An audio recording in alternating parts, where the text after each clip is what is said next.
अविनाश, ये जो पॉइंट निकुंज बात कर रहे थे उसको थोड़ा और कर लेते हैं। पेटीएम में बड़े सेलर एब्जॉर्ब हो रहे हैं। अलीबाबा ने फ्राइडे को ब्लॉक में माल बेचा। उस और दूसरा, प्रॉफिटेबिलिटी का माहौल थोड़ा सुधरता हुआ जा रहा है। डिलीवरी के भी नंबर आए, पीबी फिनटेक का आए। आप कहीं पे आपको वैल्यू दिख रही है इस पूरे यूनिवर्स में जो अब बदलाव आ रहे हैं, या अभी आप इसको अवॉइड करेंगे? ये पूरा universe, Paytm, Nykaa, PB fintech, delivery. Avinash, in fact मुझे लग रहा है कि ये सारी जो कंपनीज है इन्होंने शुरुआत तो अच्छी की है, लेकिन अभी भी ऑपरेटिंग इबिटा लेवल पे कोई भी कंपनी ने, एक्सेप्ट नायका की बात करें तो उन्होंने कोई ऑपरेटिंग इबिटा अभी तक रजिस्टर नहीं किया है। जो भी कंपनीज ने नंबर दिखाए हैं मेरे ख्याल से ज्यादातर कंट्रीब्यूशन या ग्रॉस प्रॉफिट है।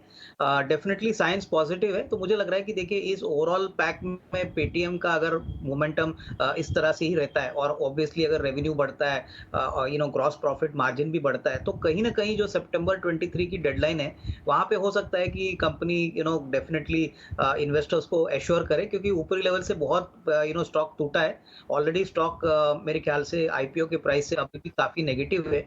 तो यहाँ पे एक डेफिनेटली एक रिस्क ट्रेड कोई निवेशक अगर चाहे जो थोड़ा हाई रिस्क एपिटाइट है वहां पे ये कर सकता है, क्योंकि क्लियरली मोमेंटम दिख रहा है। इनके खर्चे भी जो एड स्पेंड्स है वो भी काफी कम हो गए हैं, तो उसका मतलब organically growth on its own is coming back. So that is a good sign. तो पेटीएम डेफिनेटली लुक्स अट्रैक्टिव, और ये ऑलरेडी प्राइस में हमने देखा है। तो क्लियरली मैं नायका या टिपिकली पीबी फिनटेक को अवॉइड करूंगा, बट पेटीएम में डेफिनेटली मुझे लग रहा है कि एक दो क्वार्टर अगर और मजबूत आते हैं तो मार्केट को और कॉन्फिडेंस यहाँ पे आएगा। ऑलराइट, तो मार्केट को कॉन्फिडेंस आने के लिए कुछ समय आप और इंतजार करना चाहेंगे। लेकिन कई सारी ब्रोकिंग हाउसेज हैं जिनको कॉन्फिडेंस अब पेटीएम, पीबी फिनटेक, डिलीवरी यानी ये स्पेस की जो हम बात कर रहे हैं वहां उनकी ब्रोकरेज हाउस है। वमाक्षी ने बहुत ही इंटरेस्टिंग रिपोर्ट्स कंपाइल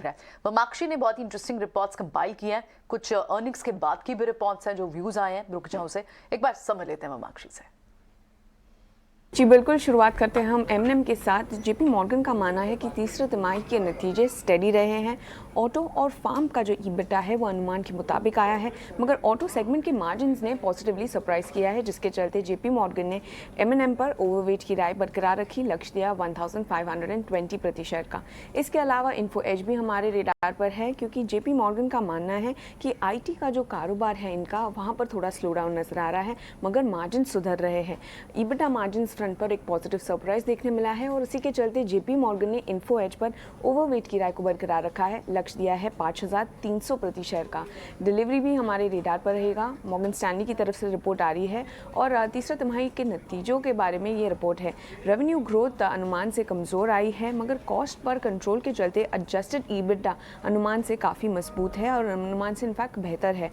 ईबिटा हालांकि उन्होंने अगले 3 साल के लिए कट किया है, तो इसी के चलते अगर हम देखें ओवरवेट की राय ज़रूर बरकरार रही, मगर उन्होंने अपना लक्ष्य घटाया है, 370 प्रति शेयर कर दिया है। वोल्टास फोकस में रहेगा। क्रेडिट स्विस का मानना है कि एसी और प्रोजेक्ट बिजनेस के अनुमान से कमजोर मार्जिन रिपोर्ट हुए हैं, मगर कमोडिटी प्राइसेस और कंपटीशन अभी भी रिस्क है कंपनी के लिए, जिसके चलते उन्होंने अंडर परफॉर्म की राय दी है वोल्टास पर, लक्ष्य दिया है 800 प्रति शेयर का। और आखिर में हम फोकस करेंगे औरोबिंदो फार्मा पर। बैंक ऑफ अमेरिका का मानना है कि काफ़ी पॉजिटिव ट्रैक्शन देखने मिल रहा है यूएस के जेनेरिक कारोबार में, और इसी के चलते अर्निंग्स में एक बीट देखने मिला है। ग्रोथ ड्राइवर्स भी FY 24 और 25 में अनफोल्ड हो सकते हैं औरोबिंदो फार्मा के लिए, जिसके चलते बैंक ऑफ अमेरिका ने खरीदारी की राय दी है, लक्ष्य दिया है 650 प्रति शेयर का। बिल्कुल वामाक्षी, शुक्रिया आपका ये सारे ब्रोकरेजेस हमारे साथ शेयर करने के लिए। तो क्लियरली एमएनएम पॉजिटिव नंबर्स के बाद अब पॉजिटिव ब्रोकरेजेस भी आना शुरू हुए हैं, साथ ही इन्फो एज, डिलीवरी, वोल्टास और औरोबिंदो जैसे काउंटर्स जिस पर ब्रोकरेजेस के रिपोर्ट है।